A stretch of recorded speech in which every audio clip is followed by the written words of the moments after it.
Imagine that it's 1984, leaving Vietnam after the fall of Saigon and arriving in the United States at 20 with no English and little education.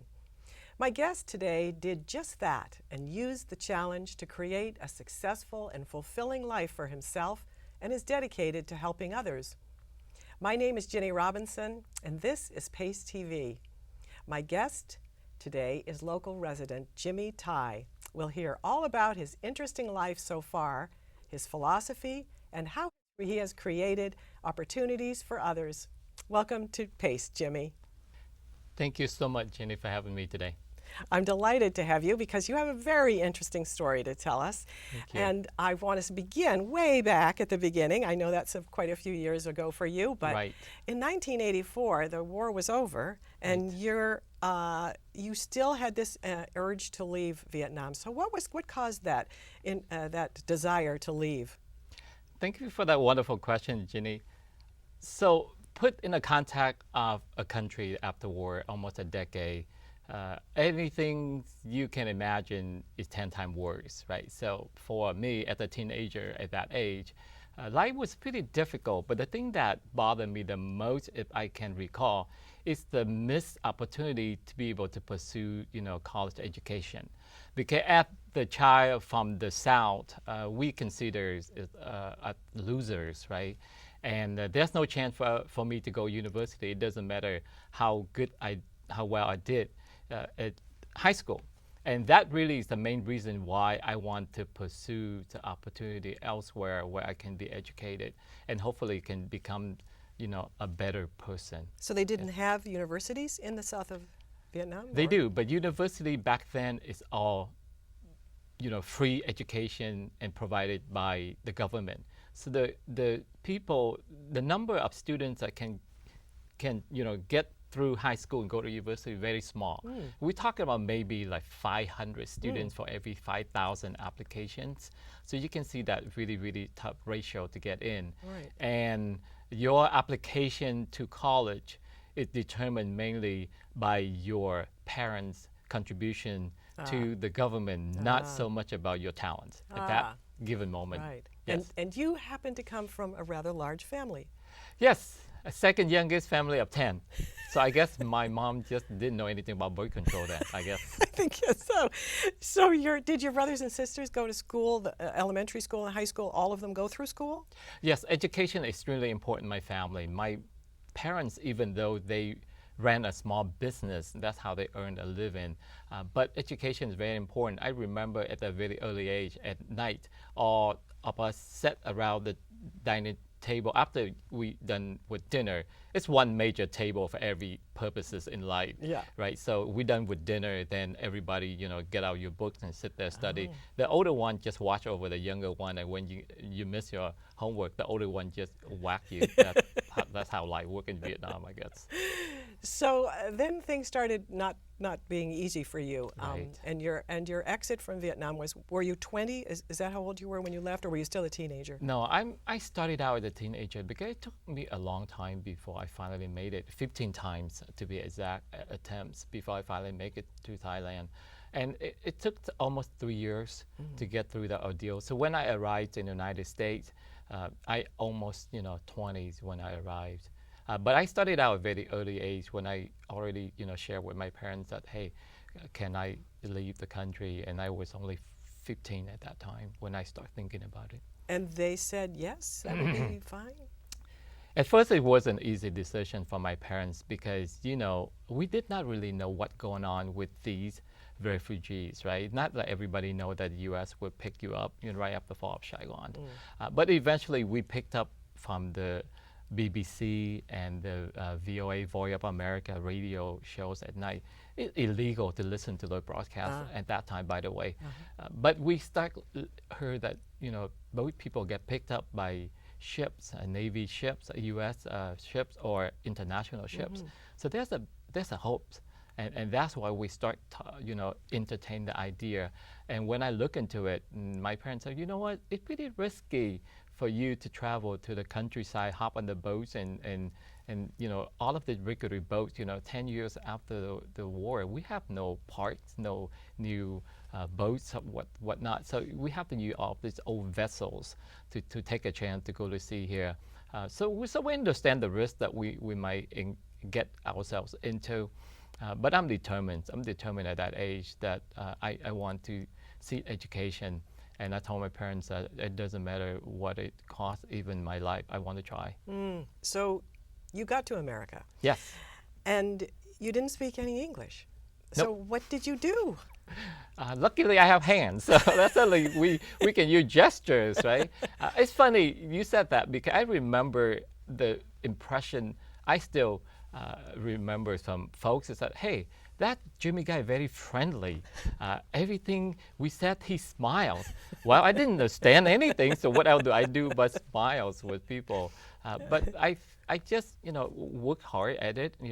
I took jobs right away so I can learn to communicate with people and make a living at the same time. And also I started college just 2 months after I get here. Started out at community college at night and just 1-2 classes. And I just slowly worked my way up while I learned ESL at the same time. So you decided on engineering early on, or was that? Very early on. Okay. Yeah. And was there a reason why? Yes, I remember vividly. It's been 3 decades, but the first weekend I was at the mall. And mall is a big word, but actually it's a Mira Mesa, shopping center. Right. For me, that's the mall then. For a kid that never see a supermarket before. And there was a pick and save then. Now I think they call Big Lots or something like that. But it has an automatic sliding door. Yeah. And to me, that's amazing. I just walked through it, closed it, and it opened. And I walked away and it closed. So I just like, wow, this is so cool. I did that for about 30 times. And then I said, well, you know what? I really want to learn how to do that. So I went home and talked to my older brothers and sisters who've been here a little bit longer than I was. And they say, oh, if that's the case, then you might want to study engineering. I say, oh, sign me up. I like that engineering thing. So that's how it started. Even though it took a lot of math and a lot of English for you to understand the textbook. But it's easier than English. That's true. Right? That's Because true. I know that I started out with a dictionary, studied calculus, but calculus is all about number crunching. Imagine if I have to study like political science or history, that would be 100 times harder. yeah. But for me, numbers and formulas is relatively easy. Right. So that wasn't that hard because I didn't really have to look up the dictionary that much. Right. So you got a job while you were working, Yes, not in engineering. not the first. What did you do? My first job in this country was a school janitor, and not even daytime school janitor, Ginny, at nighttime, right? And that's cool because I didn't have a skill. I didn't have any English. I didn't have anything. So for me, having a job is just lucky enough. Yeah. So I started out at Miramar College. So I just cleaned toilets and mop floor and whack, the floor and all of that at night. And one night I was waiting for my evening class to be over so I can go and dump the trash and mop the floor. And I saw the instructor taught the class, and I'm mesmerized by that. I said, like, wow, his English is perfect. Well, he's Caucasian, so his English better be perfect. Or maybe it's perfect to me. And I said, I want to do that someday. Yeah. And I said, well, you know what? I probably can sit on those chairs, one of those chairs. And I just asked people, how do I can go to college? And people start showing me how to apply and started out. And like I said, the rest is history. Wow. So you had a lot of help from other people, but most of it was within yourself. And you decided to join Toastmasters. Was that around that time or was that later? Oh, no, that's much later. Much later. Yeah, much later, Okay. until I'm a professional. Okay. It took me a long time to make that decision because I get by with, I call broken English to be an engineer. You sit in a corner, you calculate, you do design thing. You don't talk to people much, and you can pretty much get by with that. So even after I graduated from UCSD being an engineer, my first 5 years or so, I'm very, very, even today, I'm still an introvert. I just go sit in a corner and do my thing. But eventually, when I get promoted to be a team leader and be, a lead engineer, I realized I need to present idea and report to people. That's when it hit me hard that, hey, my broken English not going to get me far.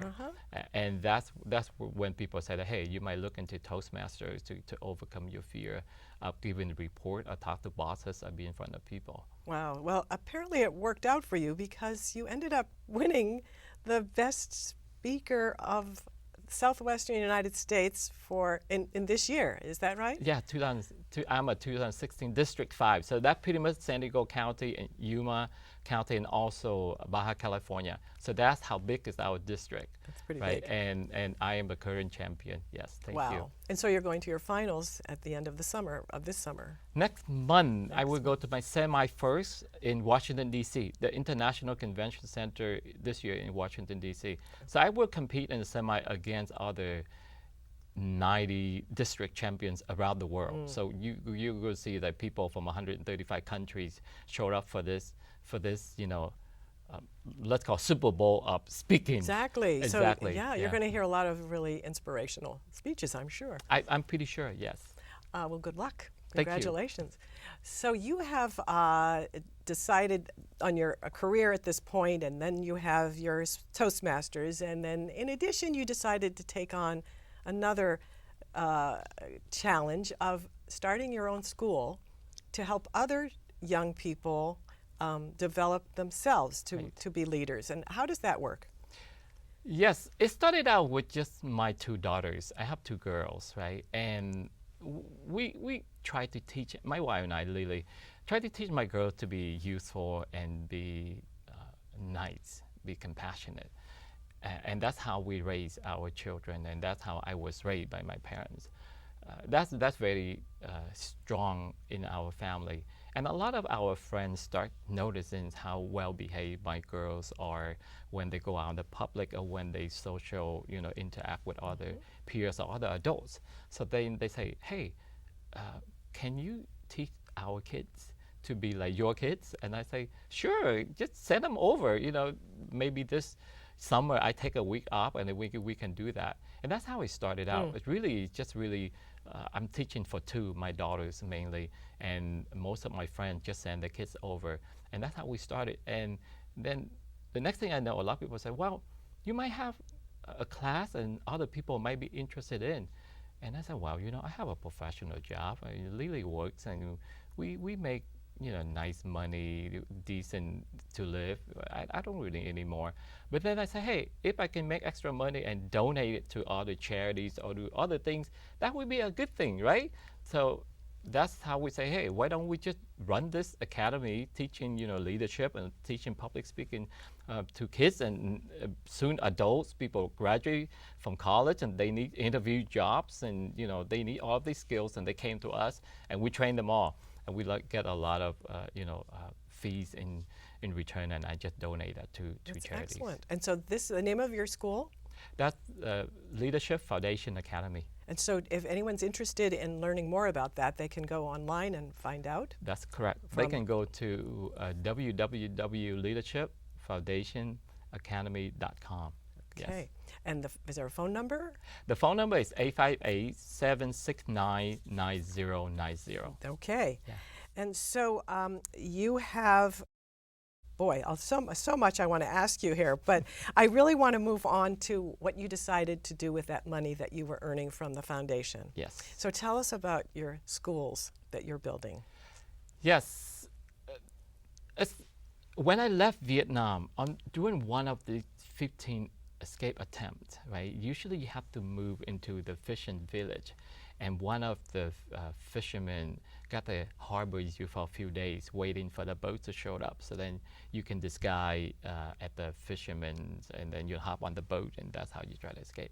Escape as a fisherman, pretending that you're a fisherman. Pretend you're fisherman so you can leave the harbor. Yeah, otherwise the police will stop you or shoot at you. So they had these halfway houses that you went to and underground people that would be willing to put you up. Right, and, you blend it in with the locals, pretty much, right? And I was waiting for my boat and I ran into this 8-year-old boy. I was 15, 16 at that time. He 8 years old, but he didn't know how to read and write at all. And every night, I have nothing to do but sit and wait. And then I say, hey, you know what? Let's find old newspapers or whatnot, and I will show you how to read. And he asked his mom for all the gift wrapped paper that his mom used to gift wrap things sell at the market, and just take some of the crumbled old paper back. And I use those, crumbled papers to read all of these, whatever in print to him. And we do that every night by the oil lamp, because there's no electricity down in these efficient villas.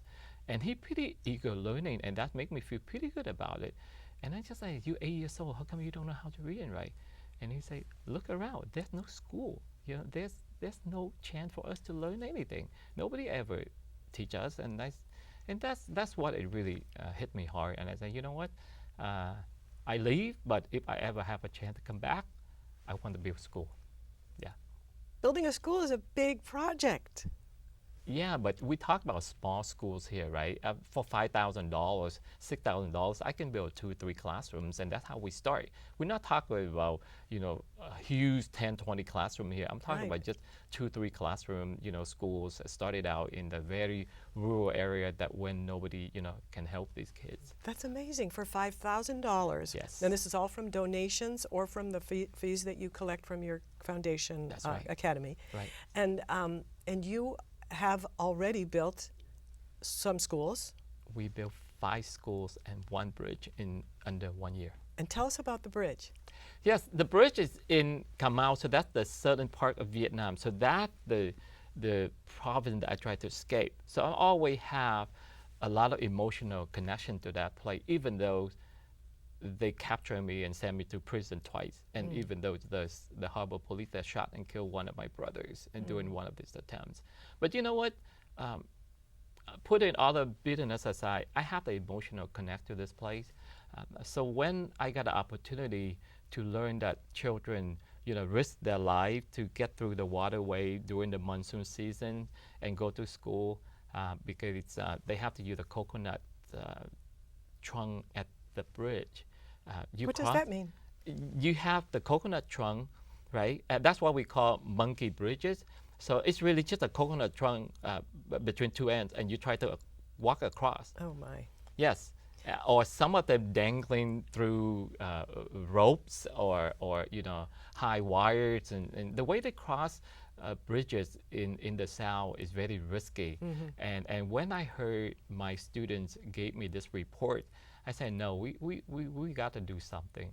And then when she scouted out this location, and one of my graduates from courses that I taught in Vietnam, she said, "Yeah, teacher, if you can help us out for about 90 million dong, so that's roughly about $4,000, that we can build this 100-foot bridge, 7 foot wide, and the children can cross the bridge safely to go to school."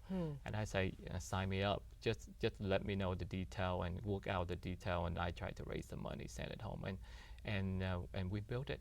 Very good. Now, you don't just send the money, though. You go over there, and you are there sometimes building the school, but it's not so easy sometimes to break into that village and be the foreigner. Is that right? Yes, I just got back 2 weeks ago, and we opened 3 new schools during the 2 weeks that I'm there. So during the 2 weeks I'm there, I taught 4 classes. So I raised about $6,000. So that Wow. helped me turn around and donate that money to build, 4 more schools that we shooting for by the end of the year. But I did open 3 schools, 1 in the north and 2 in the Mekong Delta.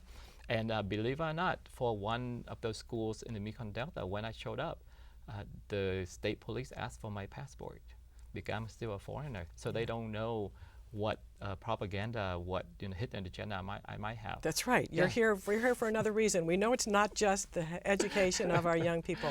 Right. Wow. So you overcame that, though, by having some students there already That's correct. beforehand, which is very smart to set it all up and have it all ready. And so the teachers are there sometimes. That you have sometimes a basic school that's made Right. out of bamboo or something. Yeah. And so the teachers are there, but you just don't have bathrooms, you don't have water, you don't have the cement block wall that you need. So that's right. what you do, is bring in all that, which is a huge project. How long does it take to build?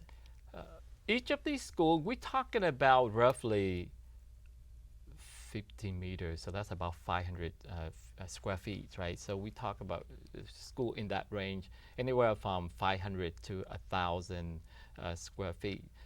It takes anywhere from 3 to 4 months. But the key, like you said, I want to make sure there are schools there already, but it's just bamboo huts, something is really, really rudimentary. Because I don't want to invest in teachers, I don't want to go find students. So I want to make sure I go to where that really have a need of having a better infrastructure. Students are already there, teachers are already there, the government already, appoint these people to go help the locals, right? They just don't have the infrastructure. Then that's where my students, do all the scout reports, and that's why I come in and we build infrastructure. And then from there, we grow more, because now a lot of parents in the local region say, oh, now there's a school. I can send my kid, 2-3 miles and go to that school. So they start to have more. And from there, I start multiply, because I say, well, for kids to travel 3-4 miles too far, let's start thinking about a second school in the regions, and then maybe they don't have to travel that far. Yeah, 3 miles, that's kind of far for them to walk. But that's typical for kids over That's there. typical. Yeah. Wow. Okay, now you are raising money here in America as well. Yes.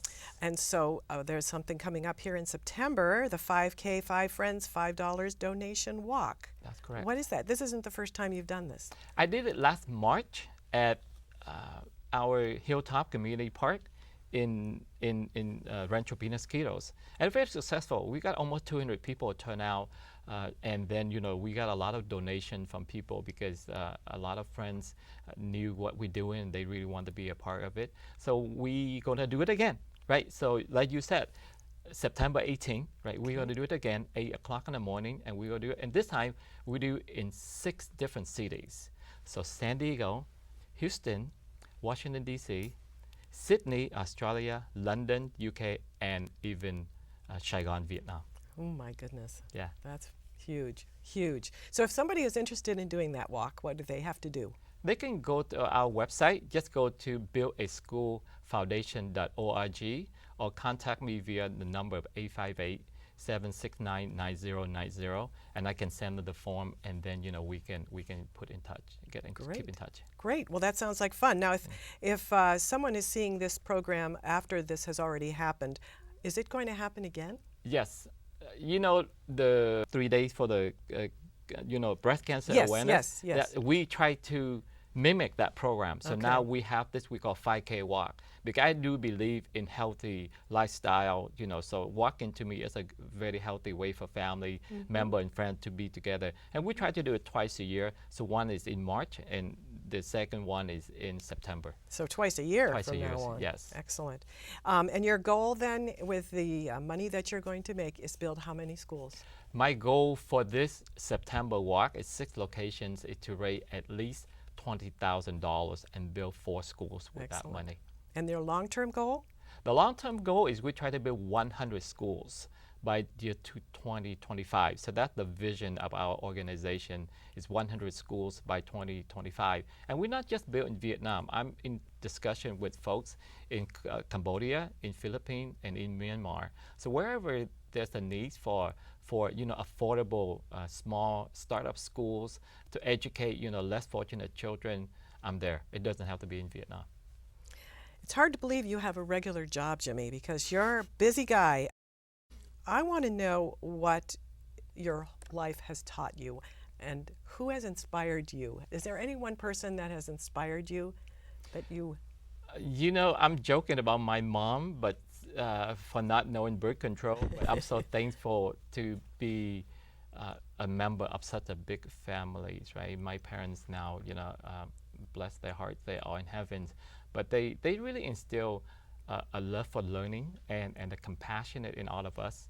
So for me growing up, my mom's certainly my hero for a business lady that tried to run a business and also tried to raise 10 kids at the same time. Right. In my book, she gotta be the hero. Yeah. And I just try to live up to my mom's expectation. Well, I think you have. I think she would be very proud. Thank you.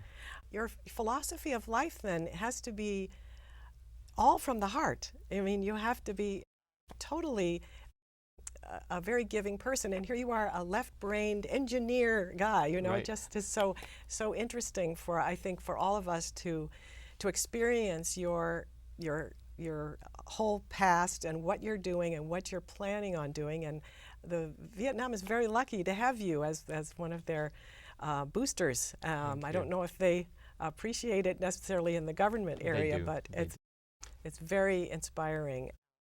And I want to thank you so much for coming today. And I want to remind our audience of the website and the phone number so that they can, again, get in touch with you. So why don't you give it one more time?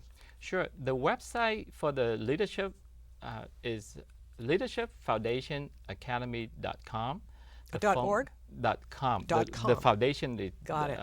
.org. So leadershipfoundationacademy.com, but the foundation is buildaschoolfoundation.org. Got it. Right. The phone number is 858-769-9090. Okay, Jimmy. Yes. Well, it's been a pleasure, and certainly hoping that you reach your goal. It's going to be a wonderful race.